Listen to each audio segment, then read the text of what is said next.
गरीब भाई की अमीर बहन। किशोर और पिद्दी दो भाई बहन थे। पिद्दी बहुत खर्चीले स्वभाव की थी। वो जितना कमाती अपने ऐशो आराम में पैसे उड़ा दिया करती। लेकिन किशोर समझदार था, घर को साथ लेकर चलना जानता था। अपनी बहन के जितना कमाता तो नहीं था, लेकिन फिर भी वो किसी तरह घर का खर्च चला लेता था। एक दिन पिद्दी किशोर से कहती है, किशोर, तुम थोड़ा ज्यादा क्यों नहीं कमाते? मेरे दोस्त रोज मेरा मजाक उड़ाते हैं। अरे बहन, मैं कोशिश तो कर रहा हूँ। अच्छा सुनो, अगले महीने रक्षाबंधन है, मुझे सोने का हार चाहिए, इससे कम कुछ भी ना लूंगी। अरे दिला दूंगा बहन। किशोर को पूरी रात नींद नहीं आती।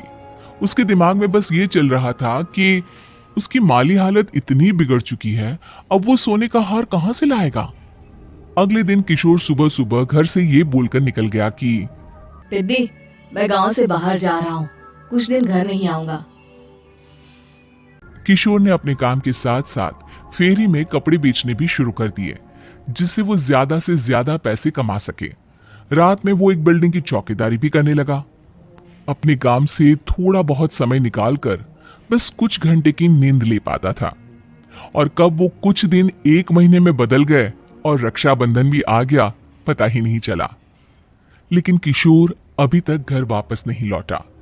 जहां वो काम करता था, पिद्दी के नाम का गुल्लक रखा हुआ था। किशोर ने उस गुल्लक को फोड़ा और सारे पैसे इकट्ठा करके एक सोने का हार खरीद लिया।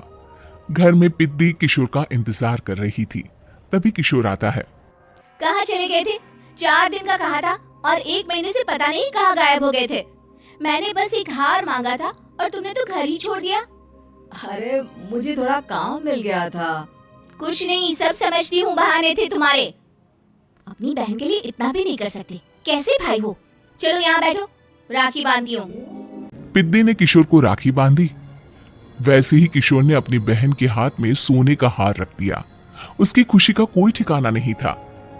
वो मिठाई खिलाए बिना ही नेकलेस लेकर चली गई और शीशे के सामने अपने गले में हार रखकर देखने लगी। किशोर ने लड्डू उठाया और खुद ही खा लिया। ऐसे कई साल गुजर गए। एक दिन पिद्दी की नौकरी छूट गई। अब वो पूरी तरह किशोर पर डिपेंड हो गई थी। आए दिन किशोर को अपने महंगे महंगे शौक गिनाकर उससे पैसे मांगा करती थी। किशोर, कुछ पैसे देना, मुझे पार्लर जाना है। किशोर बिना कुछ बोले उसे पैसे दे देता। ये क्या, 500? अरे इतने में तो मुझे पार्लर में एंट्री मिलेगी बस। अच्छा, देता हूँ ना ज्यादा। अरे कैसे भाई हो, अपनी बहन के लिए इतना भी नहीं कर सकते। किशोर ने जेब से 2000 का नोट निकाला और उसे दे दिया। किशोर गरीबी में रह लेता था, लेकिन अपनी बहन को कभी कोई कमी नहीं होने देता था। बेटा, पिद्दी तुम्हारी बहन है, उसे कभी किसी चीज की कमी मत होने देना और उसका ध्यान रखना, क्योंकि भाई का फर्ज होता है अपनी बहन का ध्यान रखना। किशोर ने माँ की कही ये बात हमेशा के लिए याद कर ली थी। शायद माँ की इसी बात की वजह से किशोर पिद्दी की हर जिद पूरी करता चला आ रहा था। किशोर, आज मैं अपने दोस्तों के साथ पार्टी करने जा रही हूँ, मुझे कुछ पैसे दो ना। किशोर पिद्दी को समझाता है, लेकिन पिद्दी नाराज होकर चली गई और अपने कमरे में सुबक सुबक कर रोने लगी। किशोर अपनी जेब से कुछ पैसे निकालता है और पिद्दी को दे देता है। किशोर खुद कभी अच्छे कपड़े नहीं पहनता, लेकिन पिद्दी को राजकुमारी की तरह रखता। पिद्दी के जाने के बाद किशोर अपने काम पर निकल गया। एक तरफ पिद्दी अपने दोस्तों के साथ मस्ती कर रही थी, तो वहीं दूसरी तरफ किशोर पैसे कमाने के लिए कड़ी मेहनत कर रहा था। कुछ और दिन ऐसे ही बीत गए। एक दिन पिद्दी एक लड़के को लेकर घर आई और उसे किशोर से मिलवाया। किशोर, मुझे इस लड़के से शादी करनी है, लेकिन इनके मम्मी पापा बोल रहे हैं कि उनको दहेज में एक कार चाहिए, तभी वो मेरा और पंकज का रिश्ता कबूल करेंगे। लेकिन बहन, कार खरीदना कोई सब्जी खरीदने के बराबर तो नहीं है। अरे कैसे भाई हो तुम, अपनी बहन के लिए इतना नहीं कर सकते? देखो, मैं ज्यादा इंतजार नहीं कर सकती, तुम्हें 1 साल में मेरे लिए कार खरीदनी ही होगी। अच्छा पंकज, एक काम करो, कल तुम अपने माता पिता को घर बुला लो, मैं उनसे तुम्हारे और पिद्दी के रिश्ते की बात कर लेता हूँ। अगले दिन किशोर के छोटे से घर में पंकज और उसके माता पिता आते हैं। बेटा, तुम्हारी बहन ने हमारी शर्त तो बता ही दी होगी। जी बेटा, तुम तो इतने छोटे घर में रहते हो, दहेज कहाँ से लाओगे? मैं अपनी बहन की खुशी के लिए सब कुछ कर सकता हूँ। पंकज और पिद्दी का रिश्ता तय हो जाता है। किशोर अब अपनी क्षमता से 4 गुना ज्यादा काम करने लगता है। सुबह सबके घरों में न्यूज़पेपर फेंकता, दिन में मजदूरी करता और रात में चौकीदारी करता। खूब मेहनत करके किशोर ने अपनी बहन की शादी के लिए पैसे जुटा लिए। उसने अपनी बहन के लिए कार खरीद ली। जब वो पिद्दी के ससुराल वालों से मिलने गया तो उन्होंने किशोर से और पैसों की मांग की। इस बार किशोर हार चुका था। पिद्दी माफ करना, मैं तुम्हारी शादी उस लड़के से नहीं कर सकता।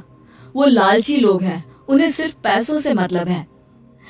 देखो किशोर, मैं पंकज से ही शादी करूंगी। क्योंकि पिद्दी ने तो किशोर की बात न मानने की जैसे कसम खा रखी थी। किशोर ने पंकज को घर बुलाया। पंकज, तुम अपने माता पिता को समझाते क्यों नहीं हो? भैया, वो हमारी शादी के लिए मान गए, मेरे लिए तो यही बहुत बड़ी बात है।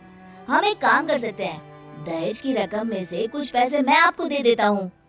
अरे लेकिन समाज वाले क्या कहेंगे? अरे जब दुनिया को पता चलेगा तब ना।